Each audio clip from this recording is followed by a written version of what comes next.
Hi, this is Jeremiah Who Weeps. I was just thinking and decided to share my thoughts. I was thinking about how um, a thought, thoughts.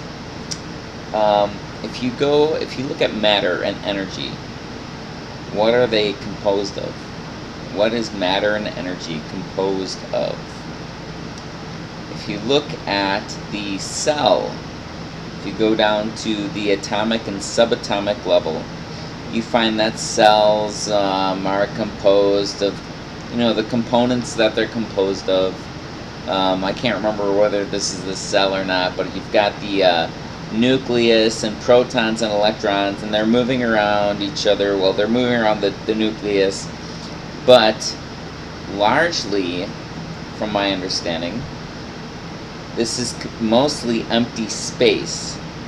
And then those particles, the electrons and the protons, nucleus, etc., are composed of smaller particles, and smaller and smaller and smaller. And most of what you see around you and what you are is empty space, from the best I understand. So most of the universe is empty space. Space. Then I also heard teachings that everything is basically composed of sound. So if you're composed of mostly sound and empty space, I think that you and I and everything else is composed of thought expressed in words.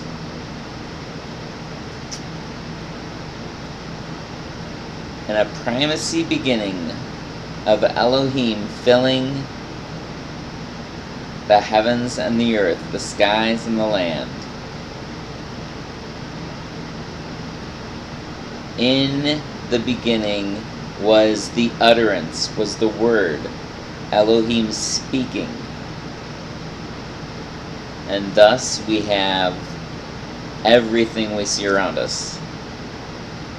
All of it. It's all composed of Yahweh's thoughts. That's what we see around us. That's the reality we experience. Is Yahweh's thoughts expressed in his utterance.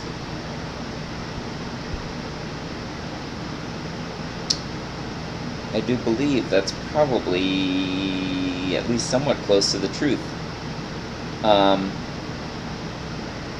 And if everything we see around us, and us ourselves, and everything that is, that we know of, besides Yahweh, is his expressed thought, then everything that we know of, he has thought of before it happened. Before it existed in the reality we experience, it was his thought, expressed thought. So all of your life and all you know of history and the reality, all of it is Yahweh's expressed thought. Which then, to me, goes back to the character of Yahweh. Is he actually good and kind and loving or not? Because if everything depends on him and his thoughts, then it would be good to know what kind of thoughts the thinker has, and what kind of thinker is thinking these thoughts. If you look at the character of the Creator, I think that makes a huge difference. I've done other videos where I discuss this, where I come to the conclusion that the Creator must be good even with all of what we see in the world around us that's not. And just the very concept of good and not good, good and evil, good and bad, just those concepts means something, definitely.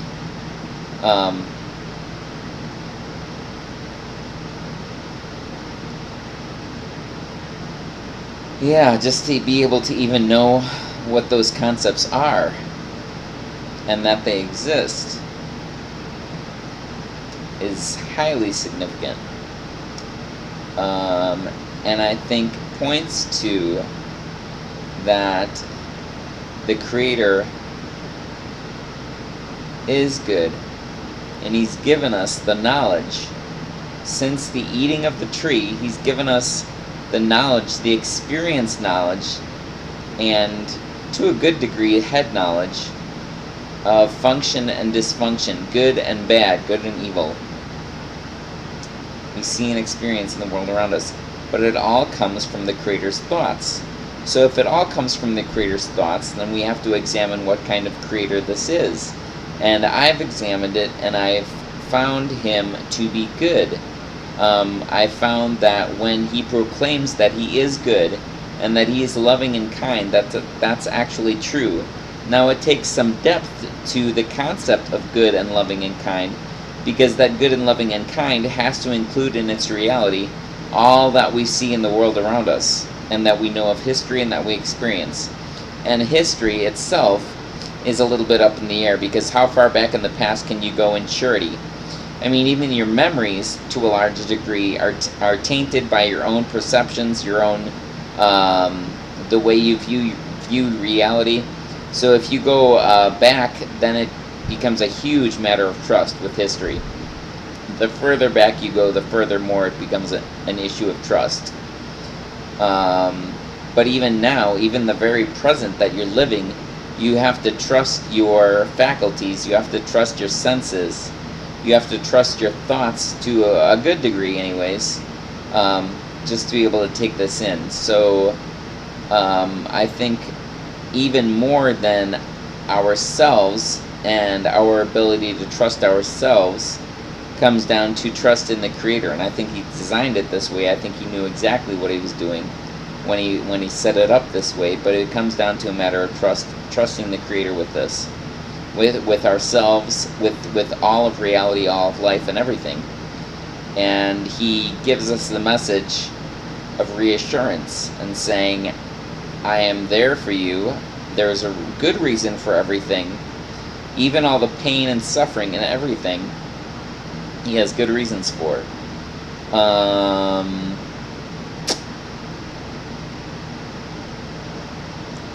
So, like so much else to me, everything goes back to the Creator. He's the locus, the focal point of all things.